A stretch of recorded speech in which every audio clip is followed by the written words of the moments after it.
যা। আমার কেমন কেমন লাগছে ভাবি। কেমন লাগছে বললে হবে? আজ কি তোর বাসায় রাত, যা ভিতরে যা।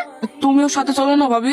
গাধা, বিয়ের আগে এই জন্য বলতে একটা প্রেম কর, তাহলে তোর এই দিনটা দেখতে হতো না। কি গো, আবার কি হলো? ও কিছু না ভাই, বিটিরা কোথায়? আব্বা মা বাড়ি চলে গেল, তুই এখনো বাইরে দাঁড়িয়ে কেন? দেখো না, মাথা মোটা নিজের বইয়ের কাছে যেতেই লজ্জা পাচ্ছে। হো, পাবে নাই বা কেন? আমার ভাইয়ের জীবনে এই মেয়েটাই প্রথম। হ্যাঁ, যা যা, ঘরে গিয়ে কথা বল, সব ঠিক হয়ে যাবে। ভাই চল তো, লাও তোমার বর কি সামলাও, লজ্জায় ঘরে ঢুকতেই পারছিল না। আপনি এত চুপচাপ বসে কেন? কই, কথা বলছি তো। আপনি মনে হয় বিয়ের আগে কোনো মেয়ের সঙ্গে কথা বলেননি, তাই না?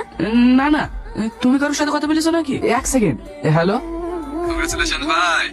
ধন্যবাদ। কে বলছেন? অত তারা কিসে, আগে দুটো কথা বলি তারপর পরিচয় হবে। বলুন। সাথী কেমন আছে? ও ভালো আছে, আপনাকে তো ঠিক চিনলাম না। তুমি জেনে কি হবে, সাথী আমাকে খুব ভালো করে চেনে।